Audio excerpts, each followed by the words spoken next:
April 14th, 2028, 9:14 in the morning. I am standing in the East Corridor of the HHS Office for Civil Rights Region 6 on the third floor of 1301 Young Street in downtown Dallas, beneath a framed photograph of director Paula M. Stannard.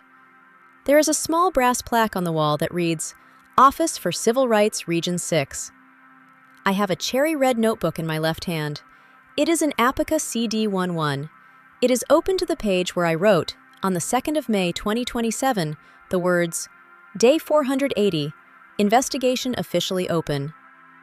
In the conference room behind me, a senior investigator is reading aloud the final paragraph of a resolution agreement to a small audience of HHS counsel and outside lawyers. $24,500,000. 3 years of corrective action plan monitoring. MeriCore Data Solutions, LLC, dissolved. The president of MeriCore, indicted in the Northern District of Texas Dallas Division, plea September 11, 2028, 26 months, Federal Correctional Institution Segoville Camp, $8.2 million in disgorgement. I stood at a different door, 16 months and 22 days before this corridor, on Wednesday, January 14, 2026, at 7:42 in the morning, on the 14th floor of the Texas Heritage Health Network Administrative Tower in Las Colinas. I said one sentence to my Chief Information Officer that morning. The sentence was, Stratton, the clock started 6 days ago, and you have 54 days left. The clock ran 480 days before HHS opened the investigation. It ran another 357 before today. Today, it has stopped. My name is Catalina Daniela Reyes Blackwood. I am a privacy officer at a Catholic hospital system in Dallas-Fort Worth. I am 47.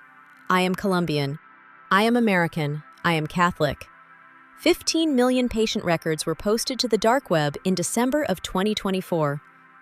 My own organization knew the perimeter was compromised in January of 2026. We did not file the federal breach notification within 60 days. We did not file it within 90 days. We did not file it within 458 days. The vendor that suffered the underlying intrusion did not formally notify us until April of 2026. Our outside counsel said the 60-day clock did not start until that notification arrived in writing. My Chief Information Officer believed him. My General Counsel believed him. My Chief Compliance Officer wanted to believe him. I wrote the clock down anyway. Every Wednesday morning at 6:14, at the small work desk in the utility room behind my kitchen in Las Colinas, above the water heater where my 9 years of composition notebooks lived on a single white painted shelf, I opened the cherry red HIPAA CD11 and added one line. Day 1. Day 14. Day 60. Day 84. Day 247. Day 480. Day 837. This is a story about a 60-day clock that became 16 months. It is a story about a vendor called MeriCore that built a patient engagement platform for 47 hospital systems and let an unauthorized actor walk through their perimeter in December of 2024.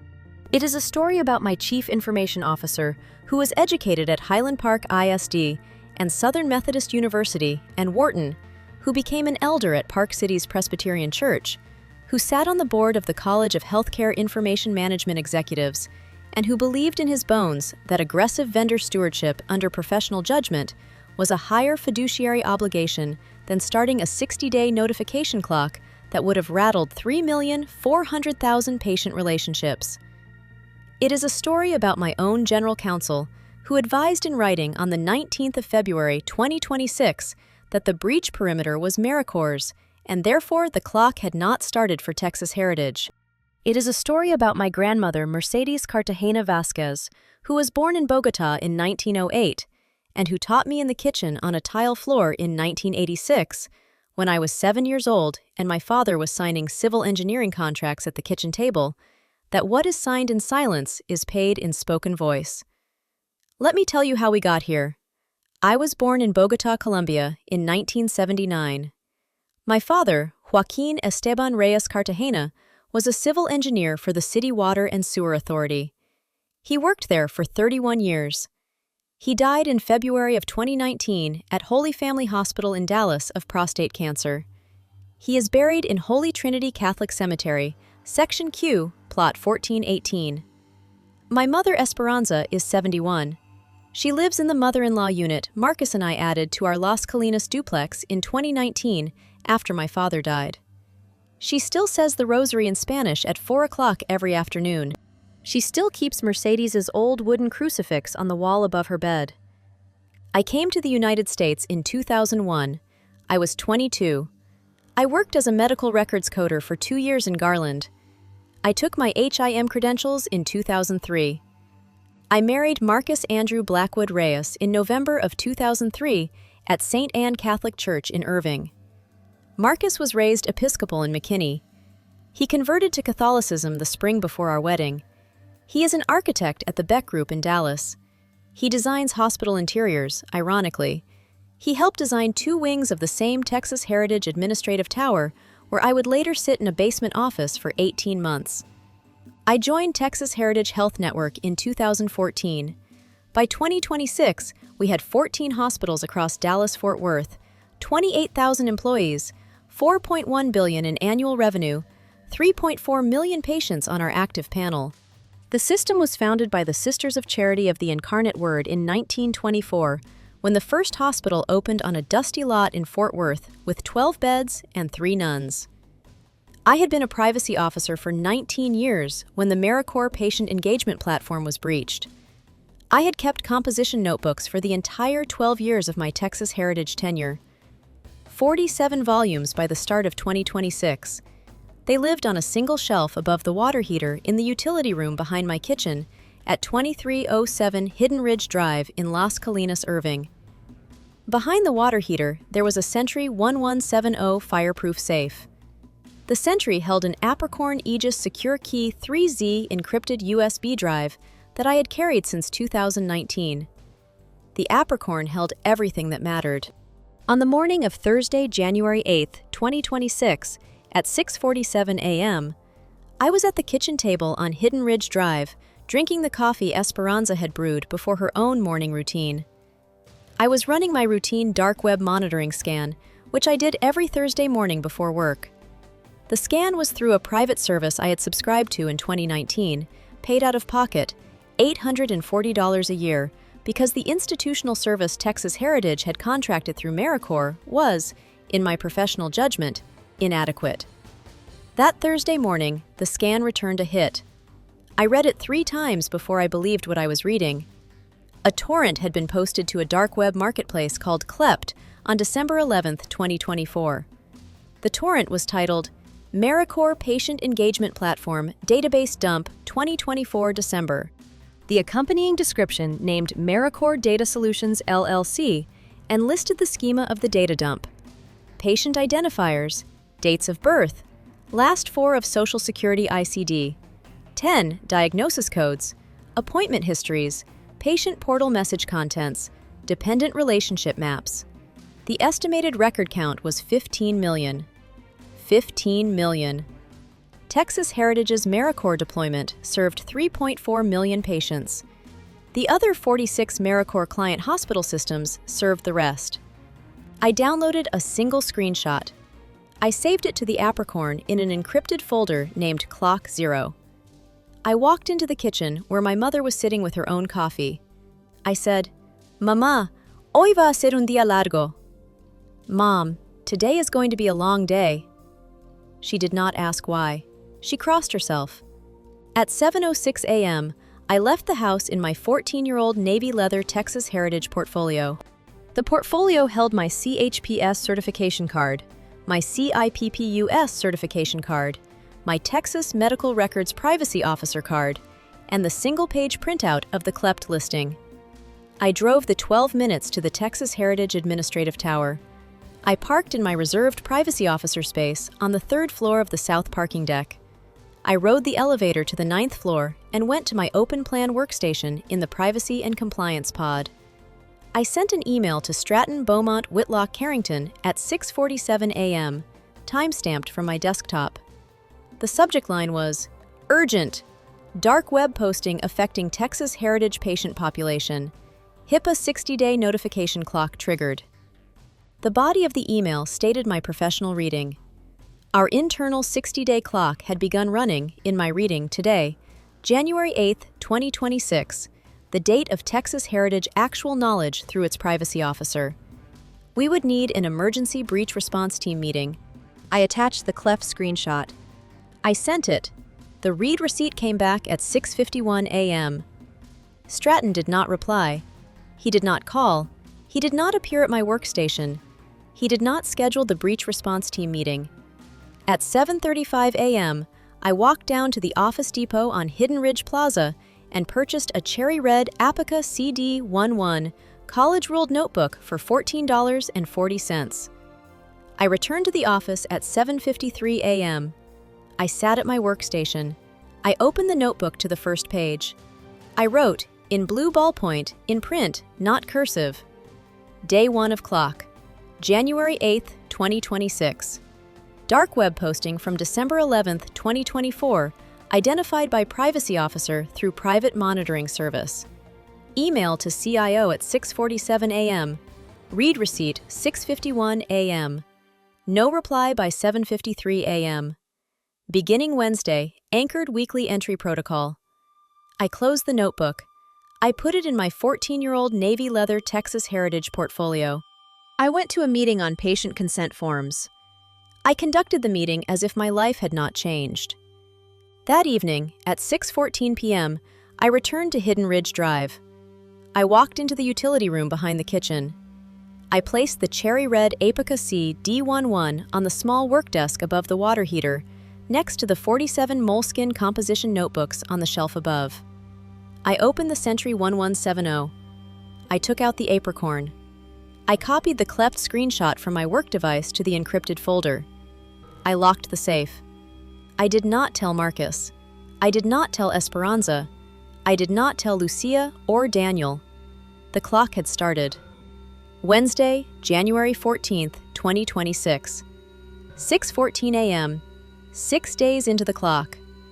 I am at the small work desk in the utility room. I open the cherry red Apica CD11. I write, Day 7 of clock, January 14th, 2026. No reply from CIO in 6 days. No breach response team meeting scheduled. General Counsel Roderick Wainwright Pemberton Yates has scheduled an information governance meeting for this morning at 8 a.m. Agenda not yet circulated. Decision point. Confront CIO in person before that meeting. I closed the notebook. I went upstairs. I showered. I dressed. Cream silk blouse, navy blue blazer, the gold cross of San Juan Diego pendant on a thin gold chain. The cross my mother had given me on August 4, 2014, my first day at Texas Heritage Health Network. Esperanza had blessed it in the chapel of San Juan Diego Parish the Sunday before I started. She had said, Mija, póntelo cada día que entres a ese edificio. Te va a recordar quién eres. My daughter, wear it every day you enter that building. It will remind you who you are. I had worn it every day for 12 years. I drove to the Texas Heritage Administrative Tower. I parked at 6:53 a.m. I rode the elevator to the 14th floor. The 14th floor is the executive floor. CEO Corner Office, CIO Corner Office, Chief Compliance Officer Office, General Counsel Office, SVP Finance, SVP Operations, SVP Human Resources. Deep blue carpet with the Texas Heritage logo woven discreetly at 20-foot intervals. Framed black and white photographs of the Sisters of Charity of the Incarnate Word from 1924 through 1962, the era when religious sisters still ran the hospitals directly. I walked the long corridor from the elevator bank to the south end of the floor, where Stratton's corner office faced east toward downtown Dallas. At 7:42 a.m., I stopped at the assistant's desk outside Stratton's door. The assistant was Hannah Pemberton Lyle, 32 years old, blonde, in a beige cashmere cardigan. A Park Cities Presbyterian Sunday school teacher, Stratton's executive assistant for 4 years. Hannah looked up at me. She did not smile. Hannah had stopped smiling at me sometime in September. I had not noticed when. Stratton was standing at her desk. He was wearing a pinstripe suit, charcoal, with the small enamel Park City's Presbyterian lapel pin he had worn every weekday for as long as I had known him. He held a sesame bagel in his left hand and a Starbucks paper coffee cup in his right. He was telling Hannah a story about his Saturday morning hunt at his ranch in Bandera County. He did not turn when I stopped at the desk. I said, audible to Hannah and audible to myself, but quiet enough that the corridor would not pick it up, "Stratton, the clock started 6 days ago, and you have 54 days left." He paused for 4 seconds. He turned. He looked at me. The smile he had been wearing for Hannah dissolved. He placed the coffee on Hannah's desk. He placed the bagel beside it. He gestured to his office door. He said, "Catalina, come in." He closed the door behind me at 7:46 a.m. The conversation that followed lasted 9 minutes. I remember it the way my father signed his civil engineering contracts in our kitchen in Bogota when I was 7. The way Mercedes, my grandmother, stood behind him with one hand on his shoulder. I remember it in 3 colors: the blue of the carpet, the cream of my blouse, the gold of the cross of San Juan Diego against the cream. Stratton sat behind his desk. I sat in the leather armchair opposite. The east window behind him looked over the Las Colinas urban center skyline. The morning light was bluish-gray. He said, "Catalina, I read your email on Thursday. I have been thinking about it carefully. I want to ask you something. Can you tell me with absolute certainty that the breach you identified was a Texas heritage breach, or was it a MeriCore breach?" I said, "Stratton, MeriCore is our business associate under a signed BAA, under 45 CFR Section 164.314A2I. Texas Heritage is responsible for ensuring that its business associates maintain HIPAA compliance. Under Section 164.410, MeriCore was required to notify us within 60 days of their discovery. According to internal MeriCore communications, I do not have access to, but which I infer from the December 11th dark web posting, MeriCore knew about the breach by no later than early January 2025. They did not notify us. We discovered through public monitoring on January 8, 2026. Our actual knowledge through Privacy Officer triggers our institutional 60-day clock as of January 8th. Under Section 164.404, we have 54 days remaining to notify the affected 3.4 million patients individually. Under Section 164.408, we have 54 days to file the HHS form HHS-700. Stratton said, "Catalina, I have spoken to General Counsel. Roderick has spoken to our outside counsel of record at Krebs, Walker, Hardin, Pemberton, Vance, Yates. They have all reviewed the regulatory framework. They have all reached the same conclusion. The breach perimeter is MeriCore's, not Texas Heritage's. The clock has not started for us. The clock will start for us when MeriCore formally notifies us in writing, which they have not yet done. When they do, we will have 60 days from that notification, not from your Thursday morning internet scan." I said, "Stratton, that is not the regulatory framework. The regulatory framework is actual knowledge by the covered entity.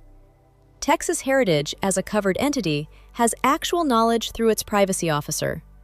I am Texas Heritage's actual knowledge as of Thursday, 8th of January. Stratton said, "Catalina, I respect you. I want to be clear about that. You have been a careful privacy officer for 12 years. I have always said that. But this is a situation where careful is not the same as correct. Careful can be loud when loud is not warranted. Loud rattles patience. Loud rattles board confidence. Loud. When based on a public posting that has not yet been correlated to any internal Texas Heritage breach perimeter, is professional judgment exercised in error." I said, "Stratton, the posting is correlated to 3.4 million Texas Heritage patient records. The schema fields are our schema fields. The torrent identifies MeriCore by name." He said, "MeriCore is named. Texas Heritage is not. That distinction matters under the regulatory framework." I said, "Stratton, the distinction does not matter under the regulatory framework. Texas Heritage's name does not need to appear in the breach perimeter for Section 164.410 to require notification. He said, "Catalina, I am going to give you a directive. I want you to hold this assessment internally for 60 days. I do not want you to file an HHS form HHS-700 unilaterally. I do not want you to alert outside counsel beyond Roderick's firm. I do not want you to surface this at the Compliance Committee outside of the formal channels Roderick will establish. If by March 14th, MeriCore has not formally notified us, we will revisit this together." I said, "Stratton, March 14th is the 60th day of my clock. Your 60 days would run from March 14th forward. I have not yet decided whether I will accept a directive that asks me to suspend my own statutory reading." He said, "Catalina, you are not the regulator. I am not the regulator. We are operating inside a covered entity that is exercising its professional judgment about when the regulatory clock has started. Professional judgment is the standard, not your reading or my reading. The Department of Health and Human Services Office for Civil Rights will not penalize a covered entity for a documented, good faith reading of an ambiguous trigger event." I said, "Stratton, the trigger event is not ambiguous. The trigger event is actual knowledge by a covered entity employee. That is not a contested area of the regulation," he said, "Catalina. Let me put it this way. We are taking this seriously. We are doing the right thing. We are going to wait for MeriCore's formal notification, which is the trigger event under our outside counsel's reading, and we will respond within 60 days of that. If it takes another 2 months, that is the cost of doing this right. If it takes another 4 months, that is also the cost of doing this right. You have my word that the moment MeriCore notifies us in writing, we will be at the form HHS-700 within 60 days. The conversation closed at 7:55 a.m. He did not raise his voice once. I did not raise mine. I left his office. I walked back to the elevator. I rode down to the 9th floor. I went to my workstation. I opened the cherry red Apica CD11. I wrote, in blue ballpoint, Day 7 of clock, January 14th, 2026. Confrontation Day, 7:42 a.m., Executive Corridor, said to CIO. The clock started 6 days ago, and you have 54 days left. He invited me into his office. 9-minute conversation. He said the breach perimeter is MeriCore's, not Texas Heritage's. Professional judgment is the standard. The trigger event is MeriCore's formal notification. The clock has not started. I said actual knowledge by a covered entity employee is the trigger event. My reading is correct. I have not decided whether I will accept the directive. We left it at that. No raised voices. Hannah, witness to the corridor sentence. The cross of San Juan Diego cold against my collarbone. I closed the notebook. The clock had been running for 7 days. The information governance meeting that General Counsel had scheduled for 8 a.m. did not happen. Roderick canceled it at 7:58 a.m. with a brief email. Reschedule pending CIO update. For the next 6 weeks, I went to work every day. I did my job. I conducted privacy officer training sessions. I reviewed BAA renewals for 3 smaller vendors. I attended the Compliance Committee meetings on January 28th and on February 25th. I did not bring up MeriCore in either Compliance Committee meeting because Roderick had specifically directed that the matter would be handled outside formal Compliance Committee channels pending resolution. I did, however, write memoranda. I wrote 1 memorandum each week starting Wednesday, January 21st, addressed to the Compliance Committee Secretary, Brittany Ann Holcomb Vaughn. Each memorandum was numbered sequentially, beginning with memo number 40, since I had already submitted 39 privacy officer escalations to the Compliance Committee over the prior 4 years. Memo 40 was titled, Update on MeriCore Data Solutions, LLC Business Associate Matter, Recommendation for Emergency Breach Response Team Activation. Memo 41 was, Update on MeriCore, Recommended. HHS, Form HHS-700 Timeline. Memo 42 was, Status of Patient Population Notification Preparation under Section 164.404. and so on through Memo 47, which I submitted on Wednesday, March 11th, 2 days before the 60th day of my clock. Each memorandum was hand-delivered to Brittany at her desk on the 8th floor. Each memorandum was stamped with the Compliance Committee Acknowledged Receipt stamp, the small green ink stamp with the date, and Brittany's initials in the lower right corner. Brittany was 28 years old. She had been Compliance Committee Secretary for 2 years. She read every memorandum I gave her with care. She did not say much, but on the day I delivered Memo 43 on the 11th of February, she said quietly, "Ms. Reyes Blackwood, I keep stamping these. I want you to know I keep stamping these." I said, "Brittany, I know you do. Thank you." She said, "Are you okay?" I said, "I am okay, Brittany. The work is the work." That night, I added a line to the cherry red Apica CD11. Brittany asked if I was okay. She knows. She is 28. She has a mortgage in Frisco. She cannot afford to know. But she stamps the memos. On the 19th of February, 2026, I received a forwarded email chain in my work inbox that should not have been forwarded to me. It was forwarded by mistake by an executive assistant who had been added to a thread that morning.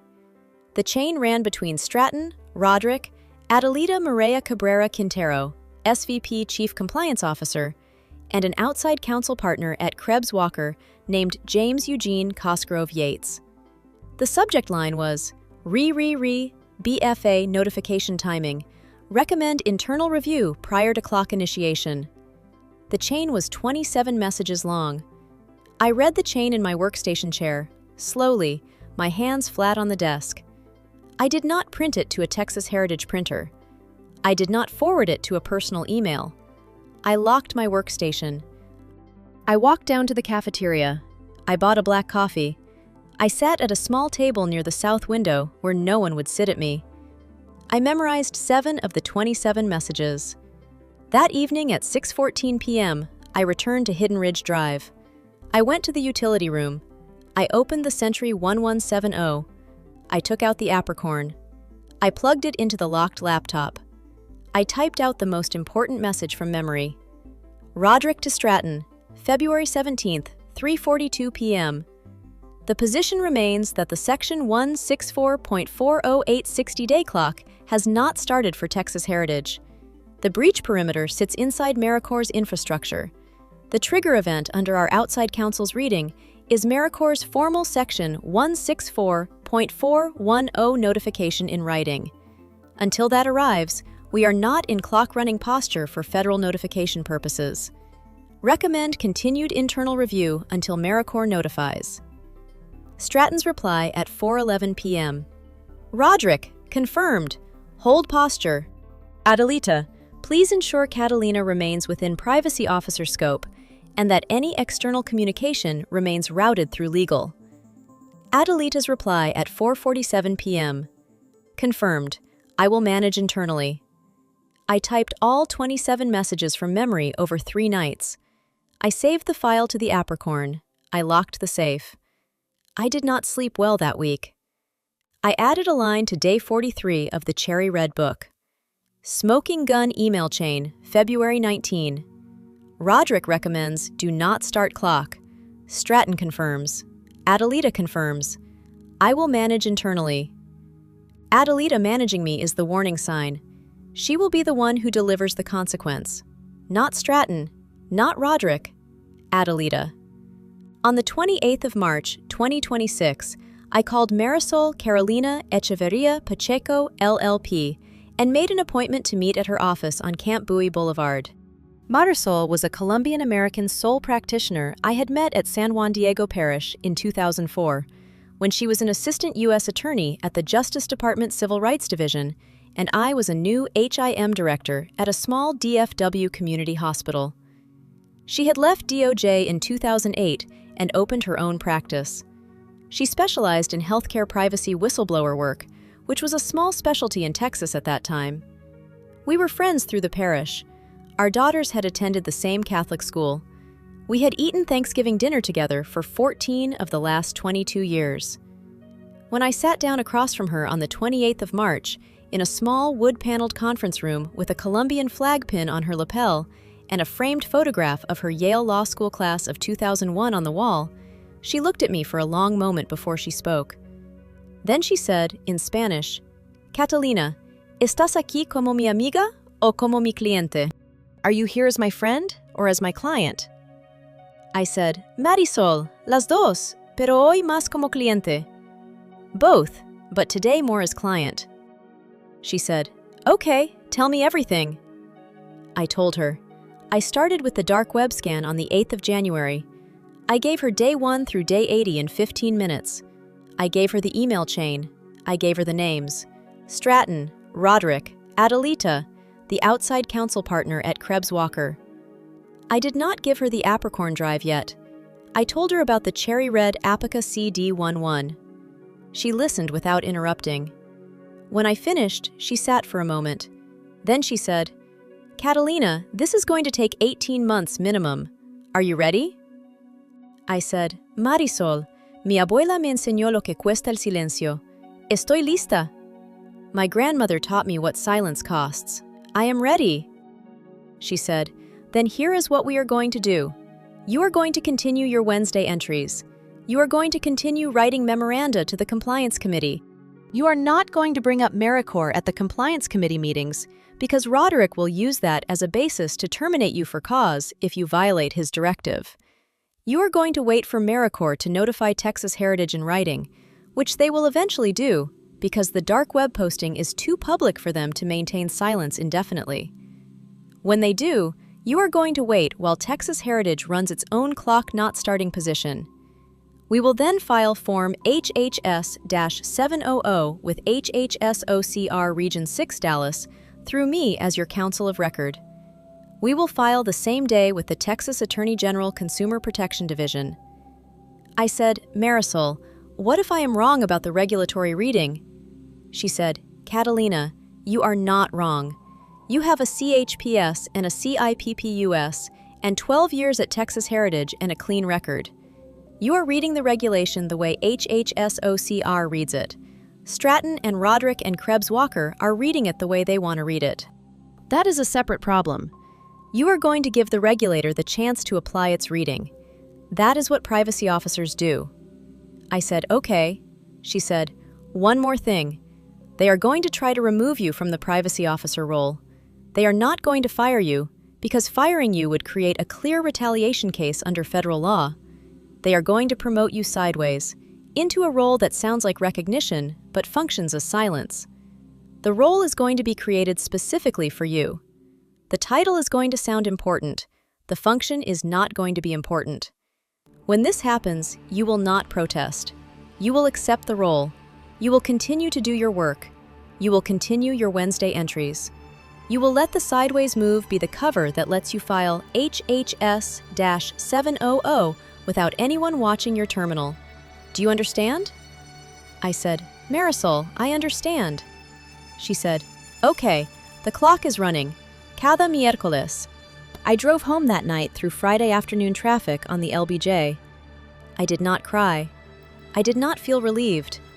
I felt the way my father had felt the day he signed his retirement papers in 2003 after 31 years at the City Water Authority in Bogota. He had come home that night, sat at the kitchen table, opened a small bottle of aguardiente antioqueño, poured a single small shot, drank it slowly, and said, "Esperanza, ahora viene el trabajo verdadero. Esperanza, now comes the real work." That night, I went to the utility room. I opened the cherry red Apica C D11.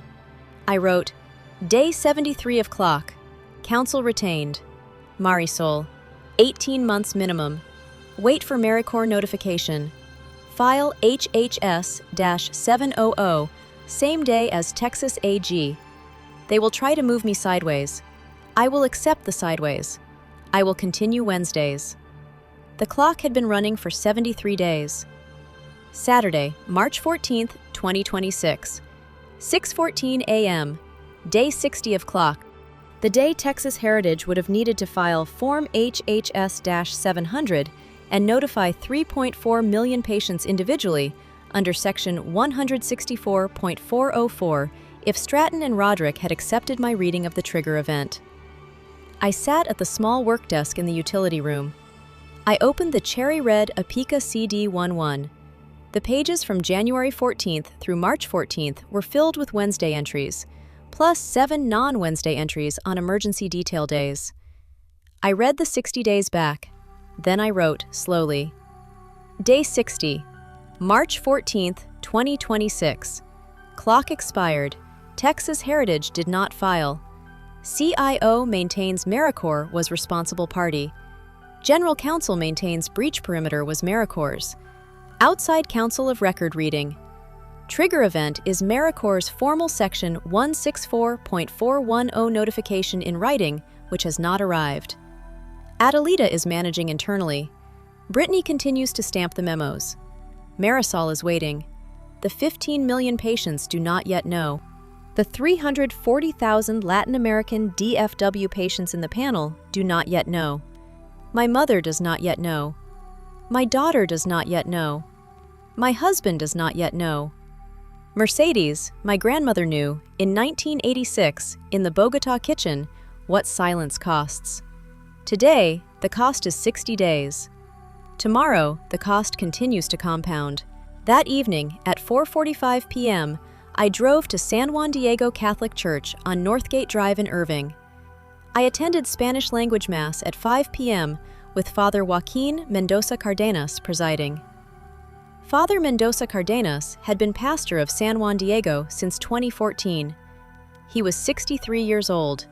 He had immigrated from Michoacan, Mexico in 1981. He knew Catalina. He knew Esperanza. He had given Lucia her first communion in 2011 and her confirmation in 2017. He had given Daniel his first communion in 2014. After Mass, I stayed in my pew until the congregation had cleared. Then I walked to the confessional booth at the rear of the nave, the one on the right with the dark walnut grill. I knelt. Father Mendoza Cardenas was already inside. He had seen me stay in my pew. He had recognized that I was not leaving. I said, "Den dígame, Padre, ¿por qué he pecado? Hace 2 semanas desde mi última confesión." Bless me, Father, for I have sinned. It has been 2 weeks since my last confession. Father Mendoza Cardenas said, "El Señor te bendiga. May the Lord bless you." I said, "Padre, no estoy aquí por un pecado específico. Estoy aquí por consejo pastoral. Tengo una situación en mi trabajo." Father, I am not here for a specific sin. I am here for pastoral counsel. I have a situation at work. He said, "Dime, tell me." I told him. I gave him the summary I had given Marisol 2 weeks earlier, but slower, in Spanish. I did not tell him names. I told him about the clock. I told him about the day Stratton closed the door of his office. I told him about the email chain. I told him I had retained counsel. I told him I expected to be moved sideways. I told him I expected to file the federal complaint within the year. When I finished, he was silent for a long moment. Then he said, "Catalina, no estoy aquí para decirte qué hacer profesionalmente, pero como tu pastor, te digo, lo que tu abuela Mercedes te enseñó vale más que 1000 informes anuales. ¿Sabes lo que tienes que hacer?" I said, "Sí, padre, lo sé." "Yes, Father, I know." He said, "Para tu penitencia, 3 Ave Marías y un Padre Nuestro. Y luego, lleva el cuaderno rojo a casa. Continúa los miércoles. El Señor está contigo. For your penance, 3 Hail Marys and 1 Our Father. And then, take the red notebook home. Continue the Wednesdays. The Lord is with you." I said, "Gracias, Padre." He gave me absolution. I left the confessional. I knelt in the front pew. I said the 3 Hail Marys and the Our Father in Spanish. I lit a candle for my father Joaquin in the side chapel of Our Lady of Guadalupe. I lit a second candle for the 15 million. That night, I added 1 line to the cherry-red Apica CD11. Day 60. Confession. Father Mendoza Cardenas knows. He told me to continue the Wednesdays. La penitencia fue 3 Ave Marías y un Padre Nuestro. The MeriCore formal notification arrived on Tuesday, April 7th, 2026, 458 days after MeriCore's own internal incident response had identified the breach in January 2025. The notification was a letter signed by Garrett Ashford Linville Pemberton, MeriCore president. The letter ran to 17 pages. The first paragraph stated, in plain language, that MeriCore had identified on January 4, 2025, an unauthorized actor's access to its patient engagement platform infrastructure. The second paragraph stated that the access had been contained within 48 hours of identification. The third stated, with no specifics, that MeriCore had been conducting forensic review for the intervening 15 months. The fourth stated that the forensic review had now concluded and that approximately 15 million patient records may have been impermissibly accessed. I read the letter at my workstation at 10:14 a.m. I read it twice. Then, I walked down the corridor to General Counsel's office. I knocked. Roderick was at his desk. He said, "Catalina, come in." I said, "Roderick, MeriCore notified us this morning. The clock starts today, under your reading." He said, "Catalina, I have been informed. We are going to convene the breach response team this Thursday at 10 a.m. We are going to review the letter, evaluate the scope, validate MeriCore's forensic findings independently, and then determine our notification posture under the regulatory framework. The 60-day clock is now running. We will not exceed it." I said, "Roderick, we should not need to validate forensic findings independently before initiating individual patient notification under Section 164.404. The covered entity's obligation is independent. We have known about the dark web posting for 91 days. The clock that started for the regulator started 91 days ago. We owe individual notification immediately," he said, "Catalina. Krebs Walker advises that we exercise the full 60 days under our newly triggered clock. They advise that the Section 164.404 individual notification requirements and the Section 164.408 HHS notification requirements both run from the formal Section 164.410 trigger event, which is today. The Section 164.404 requirement explicitly allows up to 60 calendar days for individual notification. Therefore, individual notifications are not due until June 7th. I said, "Roderick.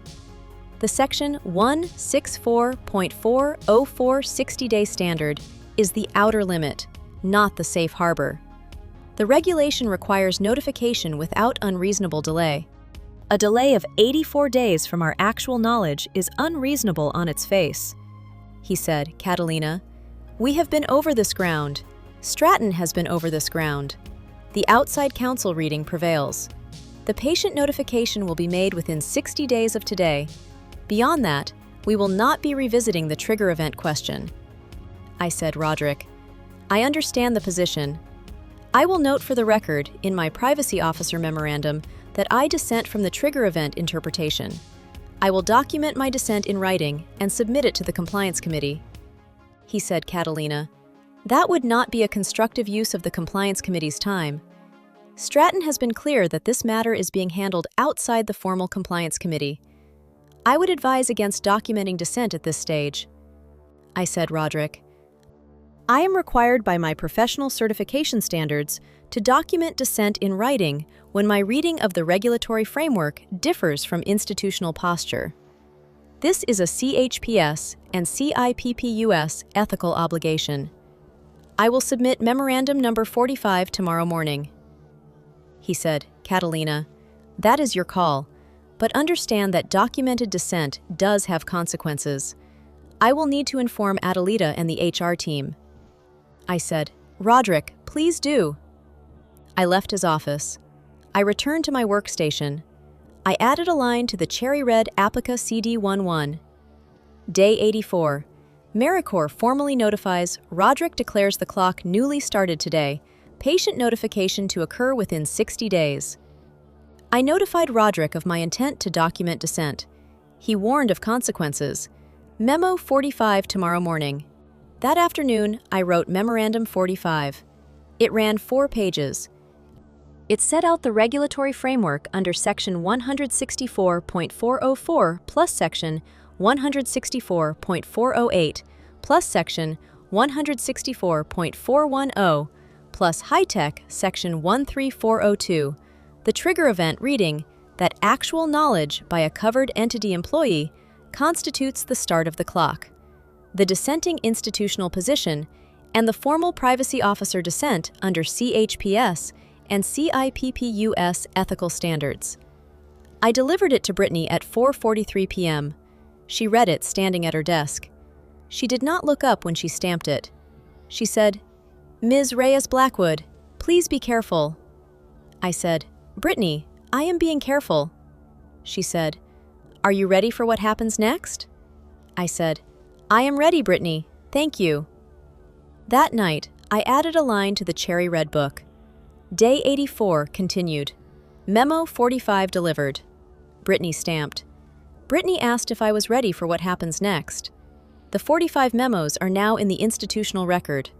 Roderick will not be able to claim the institution was not informed. The clock had been running for 84 days.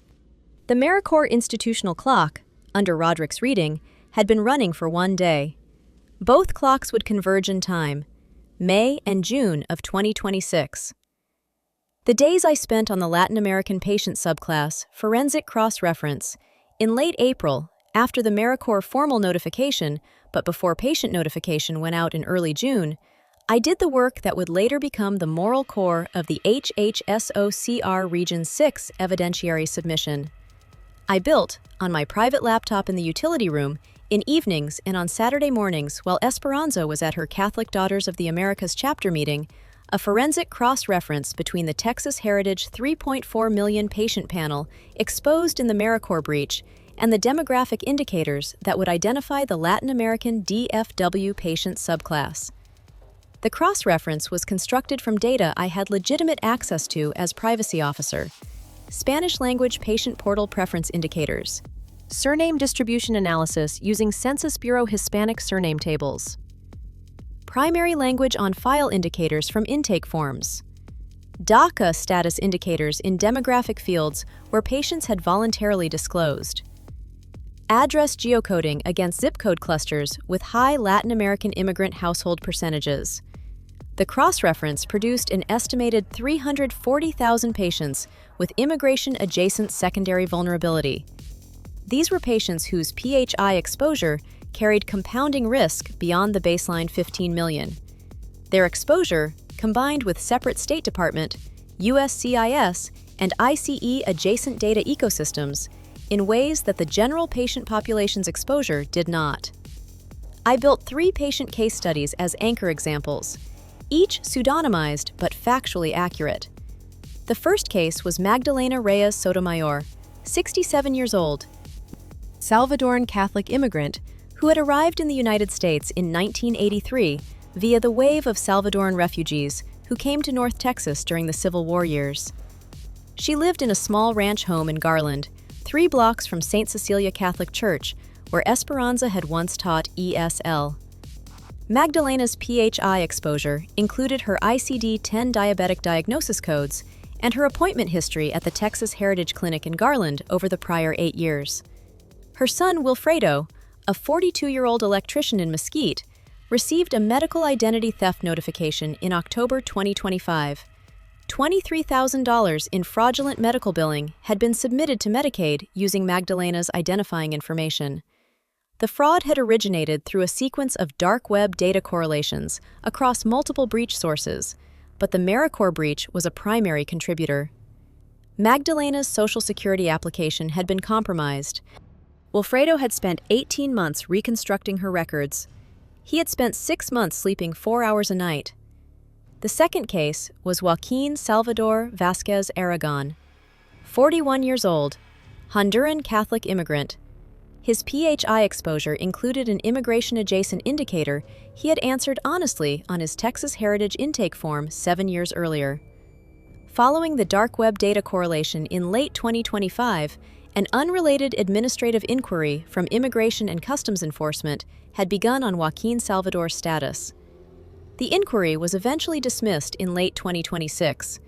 but Joaquin Salvador and his wife Maricela spent 18 months living with the fear that their 3 Texas-born children might come home from school one afternoon to a missing parent.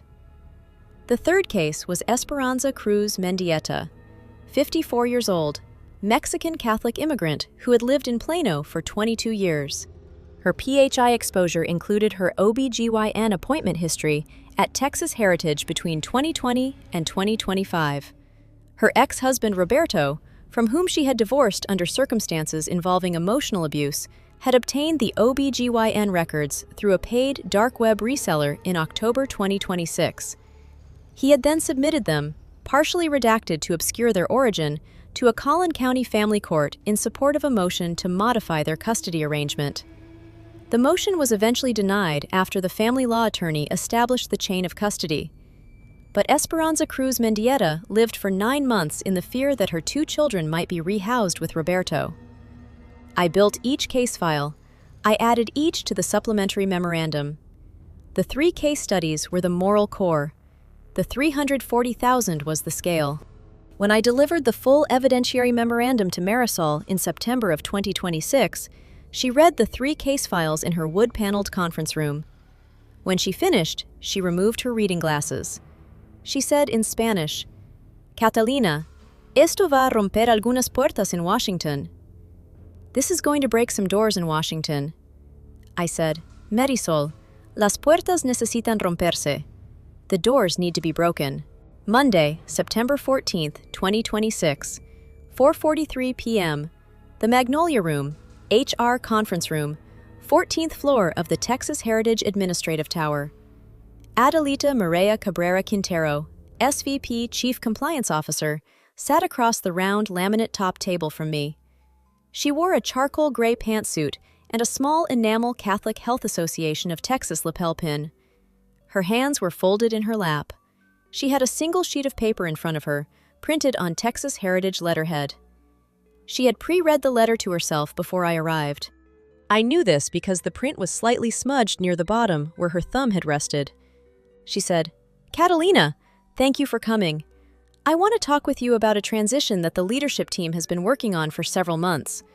We believe this transition will honor your 15 years of privacy officer service in a way the operational role can no longer fully accommodate." I said, "Adelita, I am listening." She said, "Effective October 1st, we are creating a new role specifically for you, Director of Privacy Education and Patient Advocacy Programs. This role will allow you to focus on the patient trust dimensions of our work, the educational outreach, the parish and community advocacy. It elevates your patient trust voice in a way the operational privacy officer role could never fully honor. You will report directly to the Vice President for External Affairs. The role does not include a compliance committee voting seat because the new role is not operational in the technical controls sense. It does not include team management. It will be located in an office on the basement administrative floor, Office B114, which will be renovated as a patient advocacy hub over the next 6 months. I said, "Adelita, the privacy officer role I currently hold has IT portal access to PHI systems and compliance committee voting authority. Will the new role retain those?" She said, "The new role is structured differently. IT portal access is being transferred to a new privacy officer who will be reporting to the CIO operationally and to me dotted line for compliance reporting. The compliance committee voting seat is being assigned to that new privacy officer. Your new role will have an advisory voice through me at the committee. You will retain title and compensation. The transition is effective October 1st. I said, "Adelita, who is the new privacy officer?" She said, "We have not yet finalized the recruitment. We are looking at internal candidates first. We expect to announce within 90 days. I said, "Adelita, the transition language frames this as an elevation. The function appears to be a removal of operational responsibility. Could you help me understand how this elevates my patient trust voice in a way the operational role does not?" She paused. Her hands moved slightly. She said, "Catalina, this conversation is hard for me. I want you to know that. I want you to know that I have argued internally that this transition is the right way to honor your contribution. The leadership team has been considering several less favorable alternatives. This is the alternative I advocated for. I would ask that you accept this in the spirit it is being offered. I said, Adelita, thank you for the framing, I understand. She said, you understand. I said, I understand, Adelita. She said, you are not going to push back. I said, I am not going to push back. I will accept the transition. Thank you for advocating for me. I will be in Office B 114 on October 1st. She said, Catalina, thank you. Te lo agradezco. I want you to know that I see what you have been doing. I do not always agree with the operational pace, but I see what you have been doing. I said, Adelita, gracias. The meeting closed at 4:54 p.m., 11 minutes. I left the Magnolia room. I walked down the corridor. I rode the elevator to the 9th floor. I went to my workstation. I gathered the personal items I had kept there for 12 years. The small framed photograph of Lucia and Daniel from Lucia's first communion in 2011. The small framed photograph of my father Joaquin signing his retirement paperwork in 2003. The Catholic Daughters of the Americas chapter pin in a small enamel dish. The desk calendar Esperanza had given me at Christmas.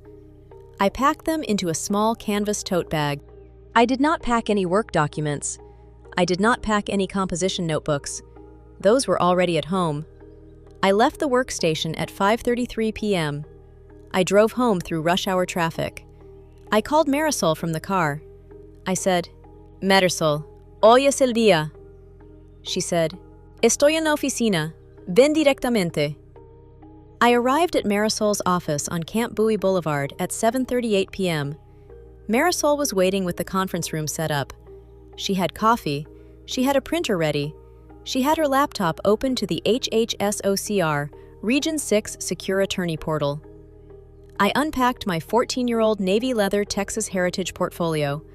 I removed the cherry red Apica CD11. Day 1 through day 245. I placed it on the conference room table. I removed the Apricorn Aegis Secure Key 3Z 256 GB encrypted USB drive. I removed the printed 287-page evidentiary memorandum I had been building since April. I removed the printed copies of the 47 Compliance Committee escalation memoranda with their acknowledged receipt stamps. I removed the printed copy of the smoking gun email chain from February 19th. Marisol read for 40 minutes. She did not speak.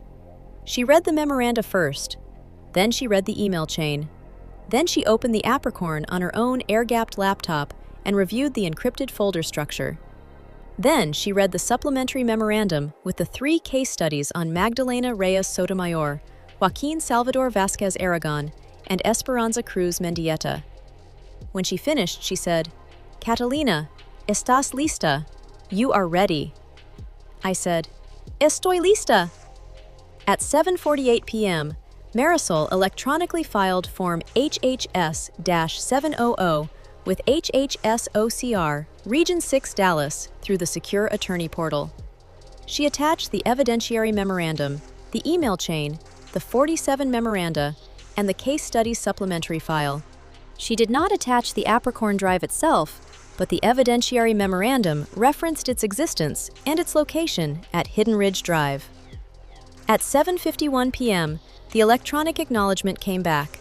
Timestamp, September 14th, 2026, 1951 Central Time. Case number OCR-6-26-XXXXX. Assigned investigator pending intake review. At 7:53 p.m., Marisol filed the parallel Texas Attorney General Consumer Protection Division complaint, addressed to Assistant Attorney General Holguin Teresa Cardenas Beltran in Austin. Cardenas Beltran was Mexican-American second-generation, Austin-born, University of Texas Law School class of 2009, former DOJ Civil Rights Division. She and Marisol had worked the same DOJ corridor in different years. At 7:55 p.m., the Texas AG acknowledgment came back. That night, I returned to Hidden Ridge Drive at 10:04 p.m. I went to the utility room. I opened the cherry-red Applica C-D11. I wrote, Day 247 of clock. Form HHS-700 filed 7:48 p.m. Texas AG complaint filed 7:53 p.m.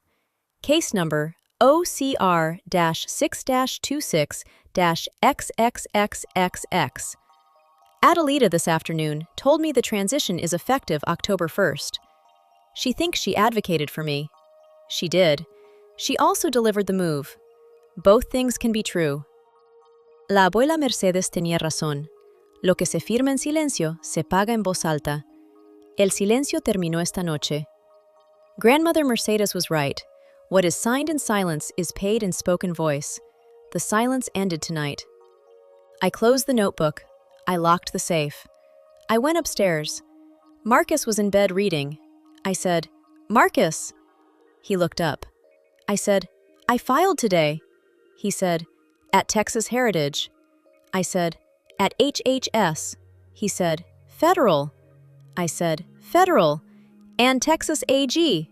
He said, are you safe? I said, I think so. He said, I love you. I said, I love you too. Friday, October 16th, 2026, 7:14 p.m., Rosewood Mansion on Turtle Creek. Texas Heritage Health Network Annual Catholic Charities Gala. 487 attendees. Black tie, open bar. I was wearing a navy floor-length dress my mother had selected from her own closet for me 3 weeks earlier. The one she had worn to my sister Helena's wedding in 1986 in Bogota. With the small gold thread embroidery at the cuffs. I wore the gold cross of San Juan Diego pendant. I wore my hair in the simple chignon I had worn to formal functions for 20 years. Marcus was in his charcoal tuxedo. He held my hand at the entrance. Esperanza had stayed home. She did not attend Texas Heritage Galas. She said the Spanish word for these events was incomprehensible, and that she preferred to pray her rosary on the porch. We were seated at table 47, peripheral table. Table 3, my historic table for 9 years prior, had been reassigned to the new senior leadership team. At table 47, I sat with Brittany Renee Hartwell Pruitt, 24, junior privacy education staff member I would now supervise. I sat with Tyler Marcus Wendelman Krieger, 27, another junior staff member, the vendor representative from a small healthcare communications firm, a Diocese of Dallas community liaison whose name was Marabella something. At 8:47 p.m., CEO Mary Margaret Beaufort Stratton took the podium. She was 64, deep burgundy evening dress, large pearl earrings, a thin gold chain. CEO of Texas Heritage since 2014, board chair of the Catholic Health Association of Texas since 2020. She talked for 12 minutes about the mission of the Sisters of Charity of the Incarnate Word in 1924. She talked about the 7 Catholic Charities partner organizations that would receive funding from this evening's silent auction. She talked about the new pediatric cardiac wing scheduled to open in Plano in 2027. She talked about the institutional commitment to patient trust. Then she paused. She looked toward table 47. She said, Tonight, I want to recognize a remarkable woman whose 15 years of fierce stewardship of trust have shaped what we are. Catalina Daniela Reyes Blackwood, our Director of Privacy Education and Patient Advocacy Programs. Please stand to receive the inaugural Trust in Stewardship Award. The room turned. The junior privacy education staff at table 47 turned toward me. Brittany whispered, Catalina, that is you. Tyler whispered, Wow, you have been here 15 years. I had been at Texas Heritage 12 years. The CEO had rounded up. I stood. I walked to the podium. I felt the navy fabric of my mother's dress at my ankles. I felt the gold cross at my collarbone. I walked the 32 feet from table 47 to the podium. I climbed the 3 small steps. The CEO handed me a lucite plaque. The plaque was etched with my name in cursive script. Catalina Daniela Reyes Blackwood, Trust in Stewardship Award, Inaugural Recipient, 2026, Texas Heritage Health Network. The CEO held the microphone toward me. She said, "Catalina, would you say a word?" I said, into the microphone, calmly, briefly, "Thank you, Mary Margaret. I would rather let the patients speak through our work." The room applauded. CIO Whitlock Carrington applauded from the front row. General Counsel Pemberton Yates applauded from Table 2. Adelita Cabrera Quintero applauded from Table 4. Adelita did not look at me. She looked at the Colombian flag pin I had added to my lapel that morning for the first time in 12 years.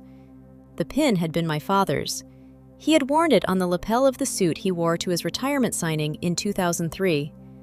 I had inherited it after his death in 2019. I had not worn it to a Texas Heritage event before. I walked back to Table 47. I sat down. Brittany said, "Catalina, congratulations!" Tyler said, "That is so cool." I drank my water. I ate a small bite of the chocolate dessert. When the gala ended at 10:43 p.m., Marcus and I walked to the valet stand. I held the lucite plaque under my left arm. Marcus drove home. He did not ask about the speech. He had heard everything. He had been 3 tables away. On Sunday, October 18th, at 4:14 p.m., I drove to the Texas Heritage Administrative Tower. I rode the service elevator to the basement. I walked to Office B-114, the renovation of which had not yet begun. The office was the size of a small storage closet, 8 feet by 11 feet, single fluorescent overhead, no window, a refurbished Dell desktop on a particle board desk, a 4-drawer manila file filing cabinet against the back wall, a single white shoebox-sized box on the desk. The shoebox held the 47 Compliance Committee escalation memoranda printouts that I had personally carried down from the 9th floor on October 1st. I placed the lucite plaque on top of the shoebox. The plaque covered the top 3 escalation memoranda. The plaque read, "Trust in Stewardship Award Inaugural Recipient, 2026 in cursive script," and beneath the lucite, faintly visible through the clear acrylic, was the typed top line of Memorandum 43. Memorandum 43, February 11, 2026, Status of Patient Population Notification Preparation under Section 164.404. I turned off the fluorescent overhead. I left the office. I drove home. I went to the utility room. I opened the cherry-red HIPAA CD11. I wrote, "Day 277 of Clock, Catholic Charities Gala, Trust in Stewardship Award." Lucite plaque now in Office B114 on top of the shoebox of 47 memos. CEO said 15 years. I have been here 12. The plaque now sits over Memo 43, the one that asked the Compliance Committee to begin patient population notification preparation 7 months ago. La abuela Mercedes me dijo cómo se sentiría esta noche. October 2026 through April 2028. The 18 months that followed the filing of Form HHS 700 were the work of an entire administrative architecture turning slowly. HHSOCR, Region 6 in Dallas received the complaint. Senior investigator Pamela Renee Strothman-Yagi was assigned. She was 51 years old, 19 years at Region 6. She had worked her way up from intake investigator to senior investigator over a career in which she had never made the news and had never lost a case she chose to pursue. She called Marisol on October 20th, 2026. She introduced herself. She said she had read the evidentiary memorandum twice. She said she had read the supplementary case studies 3 times. She said she would like to depose me at the OCR office. She suggested January 27th, 2027. The first deposition was held on January 27th, 2027 at the OCR Region 6 office at 1301 Young Street. The deposition lasted 6 hours. I brought the cherry-red Apica CD11, the Apricorn drive, and printed supplementary materials. Strothman-Yagi asked questions for the first 3 hours. A second OCR attorney asked questions for the second 3. Marisol sat next to me.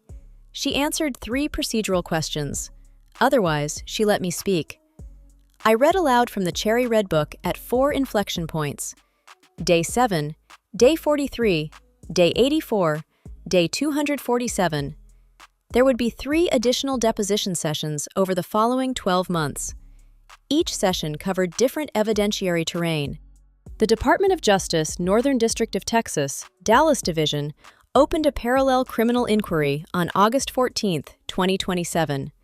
The lead assistant U.S. attorney was Margaret Constance Aldrich Beck, who had transferred to Dallas from the Eastern District of Virginia in 2023. Throughout the 18 months, I went to office B114 on the basement floor every weekday. I did the work of Director of Privacy Education and Patient Advocacy Programs. I prepared educational materials. I conducted 3 monthly outreach workshops at parish community centers across DFW. I supervised Brittany and Tyler. I did not retaliate against Adelita. I did not retaliate against Stratton. I did not retaliate against Roderick. I did the work that was assigned to me, well, every day. I drove home at 5:30 most evenings. I cooked dinner with Esperanza. I went to Spanish language mass with my mother on most Sundays. Every Wednesday at 6:14 a.m., I sat at the small work desk in the utility room and added a line to the cherry red Apica CD11. Adelita's behavior began to shift in late October 2026. I cannot pinpoint the exact moment. I noticed it first in a compliance committee meeting I was invited to attend in an advisory capacity on October 28th. She asked me a substantive privacy officer question that should have gone to the new privacy officer who had been promoted from middle compliance management in late October. I answered the question. She took notes. Stratton looked at her across the table for a beat too long. Throughout November and December, she began to ask similar privacy officer questions of me, always framed as advisory, each one substantive. By January, she had begun asking me to review the new privacy officer's quarterly reports before they went to the compliance committee. I reviewed them in Office B114. I made small, marginal annotations in pencil. I returned them through the internal mail. She thanked me each time. In February 2027, Adelita started cooperating fully with HHSOCR investigators when Strothman Yagi contacted her for an investigative interview. I learned of this through MeriCore, who learned it through HHS counsel to counsel. Adelita answered every question. She produced internal documents she had been asked to produce. She acknowledged the smoking gun email chain of February 19, 2026, and her own 4:47 p.m. reply confirming the institutional position. She testified that she had believed, at the time, the institutional position was correct. She testified that she had subsequently revised her view. She testified that she had been asked to deliver the September 14th Magnolia room reassignment, and that she had done so believing it would protect Catalina from a less favorable outcome that Stratton was actively pushing for. Adelita resigned from Texas Heritage on March 18, 2027. She gave the standard 4 weeks' notice. She left without a public statement. She opened her own consulting firm in late April 2027. Cabrera Quintero Privacy Advisory LLC, with a small office on McKinney Avenue, serving safety net clinics and Hispanic Catholic community health centers in DFW. She joined San Juan Diego Parish in May 2027. She brought a casserole to the after-mass coffee social her first Sunday. Esperanza recognized her in the parish hall and walked up to her. Esperanza said, "Adelita, soy Esperanza, la madre de Catalina." Adelita said, "Señora, ya lo sabía."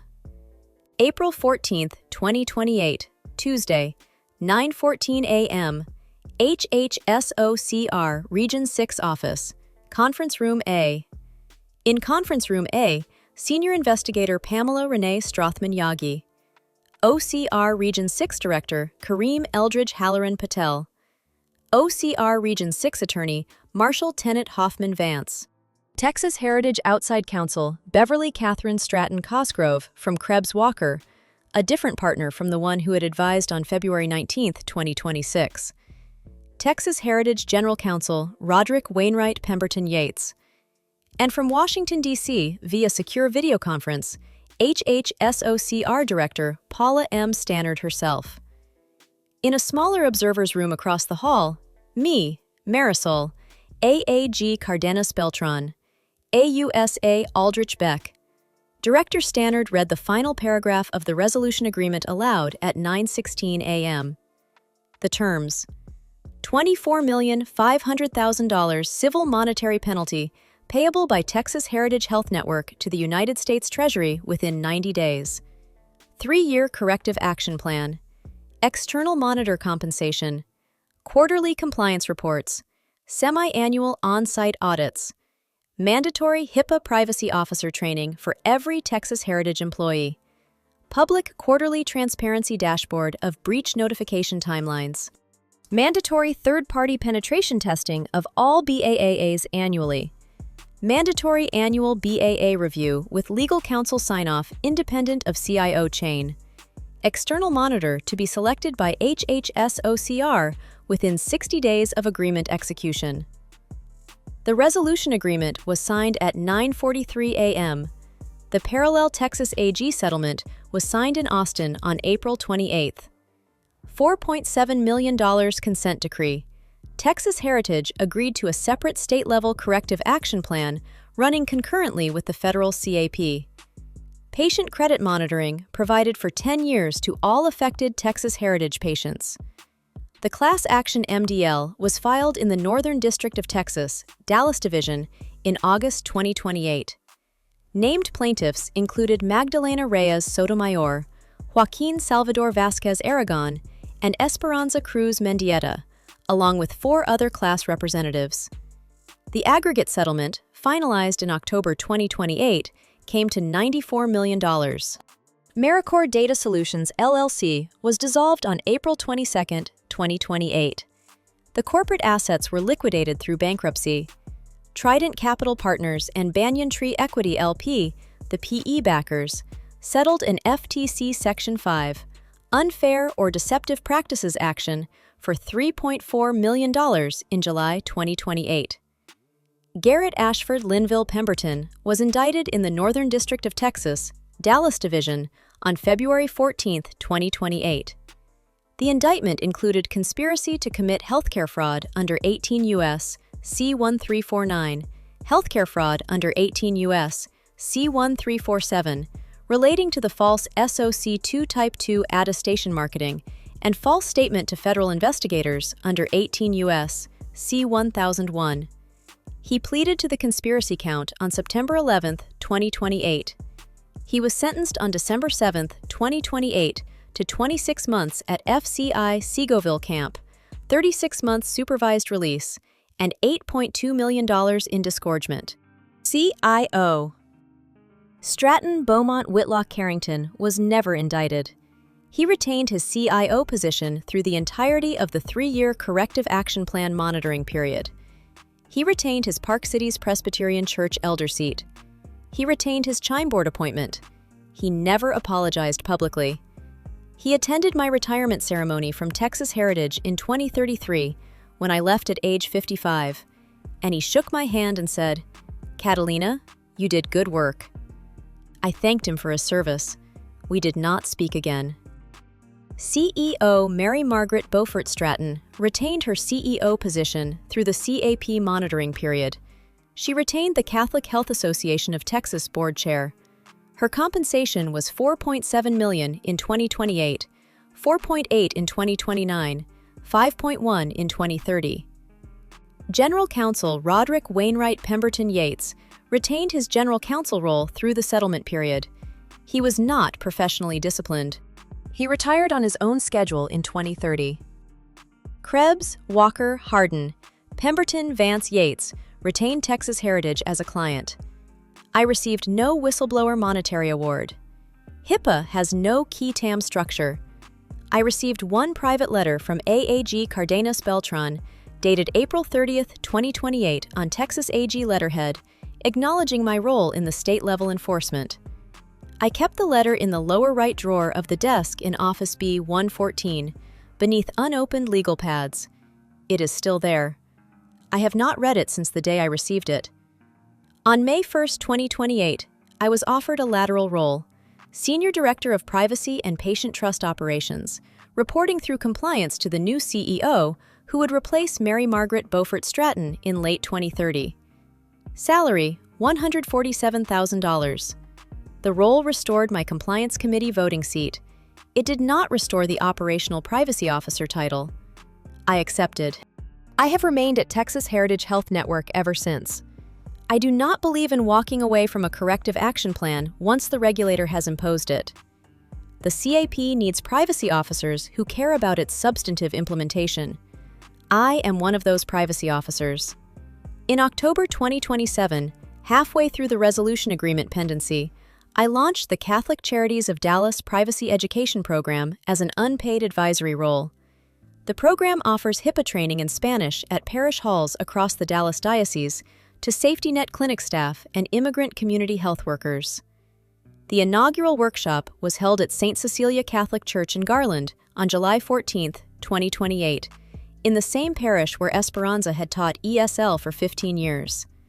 Adelita Cabrera Quintero co-taught the inaugural workshop with me. Her firm has provided the curriculum technical review on every workshop since. But before April 2028, there was November 2027. Wednesday, November 17, 2027, 5:43 a.m., day 1041 of clock. I was at the small work desk in the utility room. I had just opened the cherry red Apica CD11 to add my Wednesday entry. Through the open utility room doorway, I heard a sound from the mother-in-law unit at the back of the duplex. The sound was a small crash, followed by a longer, quieter sound. I dropped my pen. I ran. Esperanza was on the floor of her bedroom, beside her bed, on her right side. Her right hand was clenched. Her right eye was half closed. She could not speak. Her left eye saw me. She knew me. I called 911 at 5:45 a.m. I called Marcus, who was at a construction site walkthrough in Frisco. I called Lucia, who was at her UT Southwestern dorm. I sat on the floor next to my mother. I held her left hand. I said, "Mamá, estoy aquí. La ambulancia está en camino." I prayed the Hail Mary in Spanish under my breath. I prayed all 20 mysteries of the Rosary. I prayed them quickly. I had not prayed them that quickly since I was 9. The ambulance arrived at 5:59 a.m. The paramedics were professional. A man and a woman. The woman's name was Antonia. She knelt beside me and said in Spanish, "Señora, su madre tuvo lo que parece ser un AIT, ataque isquémico transitorio. Vamos a transportarla a Baylor Heart Hospital Plano. ¿Está bien con eso?" "Madam, your mother had what appears to be a transient ischemic attack. We are going to transport her to Baylor Heart Hospital Plano.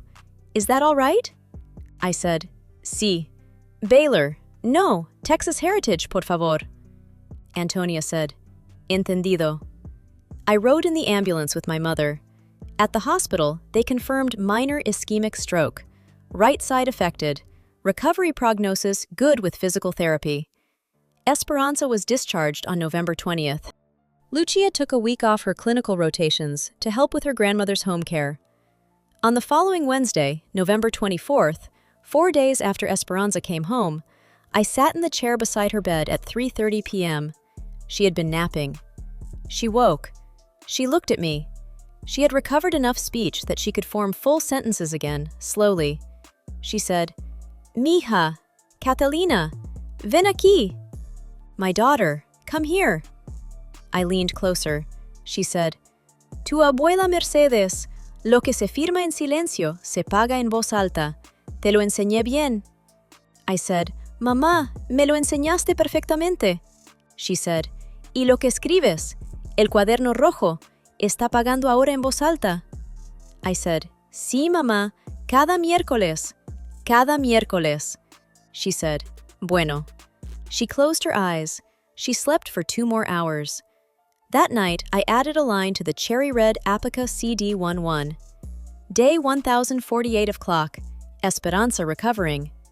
The aphorism was passed forward one more time. Mercedes lives in this room. Mercedes lived in the kitchen in Bogota in 1986. Mercedes lives in Esperanza. Mercedes lives in me. Mercedes will live in Lucia. Saturday, May 6, 2028, 4:18 p.m. Holy Trinity Catholic Cemetery, Dallas, Texas. Section Q, plot 1418. The May light was the soft, late-afternoon spring light of North Texas in early May before the heat sets in. The grass was still green. The headstones in Section Q were modest, mostly granite. My father's headstone was simple gray granite. The carving read, Joaquin Esteban Reyes Cartagena, 1948 to 2019, Esposo Padre Ingeniero, husband, father engineer. Que descanse en paz.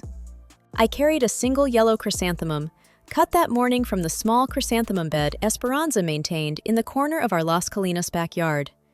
The bed she had planted in 2020 in honor of my father. I carried the gold cross of San Juan Diego pendant in the palm of my left hand. I carried the cherry-red Apica CD11 in my right hand. The notebook was full. Day 1 through day 837. Day 837 had been written that morning at 6:14 a.m. I knelt at my father's grave. I placed the yellow chrysanthemum at the base of the headstone, against the granite. I held the cross in my open palm. I opened the cherry-red book to the last page. The entry read, Day 837 of clock, May 6th, 2028. El reloj se ha detenido. The clock has stopped. I read the entry aloud. Then, I spoke aloud to my father in Spanish.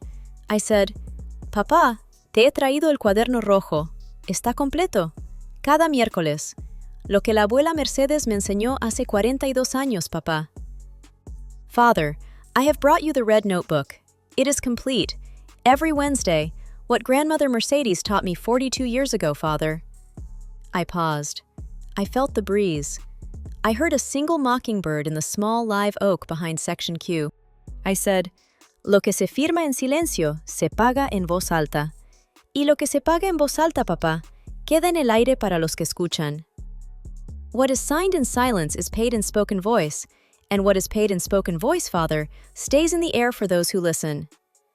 I closed the cherry-red Apica CD11. I held it against my chest. I held the cross. I knelt for 7 minutes. Then I stood. I walked the 800 feet across Section Q to the small parking area. I drove home. That night, I returned the cherry-red book to the Century 1170 fireproof safe behind the water heater in the utility room. I locked the safe. The book has not been opened since. Sunday, June 11th, 2028. 11:14 a.m. San Juan Diego Catholic Church, Irving. Parish Hall after the Spanish-language 10:30 a.m. Mass. The parish hall is a single large room, low ceiling, fluorescent lighting softened by paper Mexican papel picado banners that hang from the ceiling year-round. Folding tables along the walls, a large coffee urn at the back. The smell on a Sunday morning is always coffee and the small Mexican sweetbread the parish ladies bring. I was at the coffee urn, pouring a cup for Esperanza. She had walked the 8 steps from the church into the parish hall, slowly but unassisted. The stroke recovery had been good. Lucia was beside Esperanza, holding her arm gently.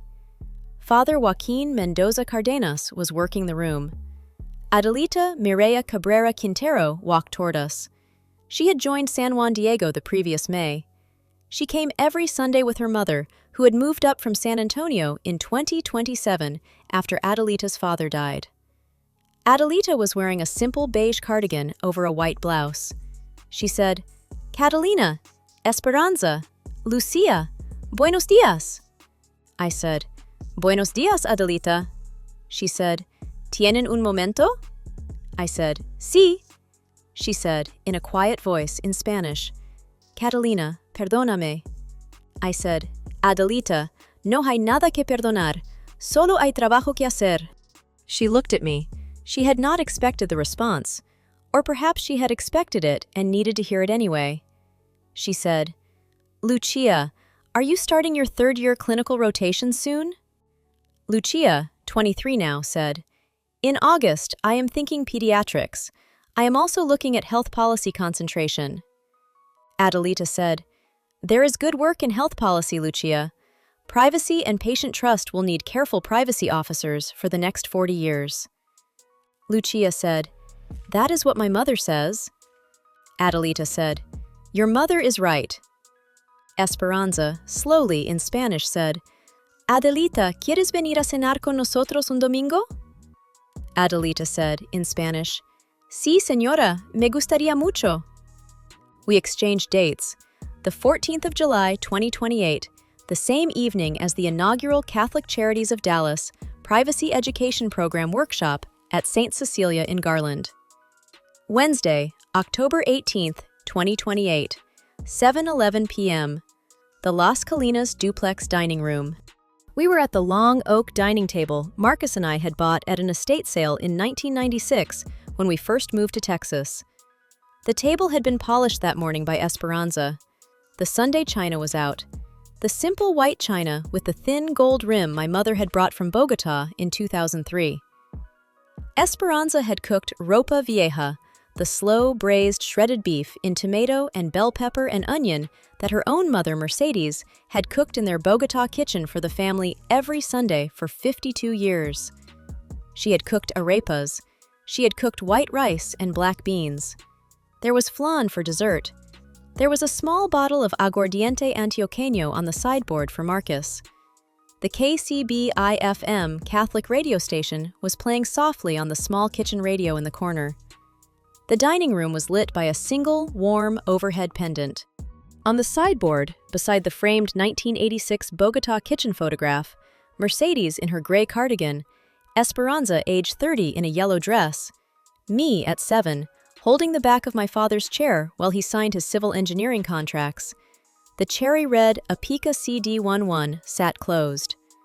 Marcus said, "Esperanza, this ropa vieja is the best I have eaten." He said it every Sunday Esperanza cooked it. Esperanza said, "Marcos, eres muy amable." She said it every Sunday Marcus said his line. Marcus, who had been reading the Sunday Dallas Morning News in the living room before dinner, brought the paper to the table. He said, "Catalina, did you read Genevieve Holguin Westover's anniversary piece? She did a follow-up." I said, "No, mi amor, Lee." Marcus read aloud, in English, the first 3 paragraphs of the article. The headline was, "1 year after the Texas Heritage HIPAA resolution, how a basement office became a privacy education program serving DFW immigrant clinics." The article quoted me. It quoted Adelita. It quoted Father Mendoza Cardenas.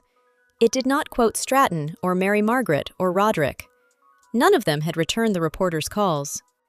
Esperanza said, "Mija, ¿leíste lo que escribieron sobre tu trabajo?" I said, "Sí, mamá, lo leí." Lucia, now a third-year medical student at UT Southwestern, said, "Mom, can I bring my pediatrics rotation classmates to the parish workshop next month? They are asking about HIPAA in immigrant community context.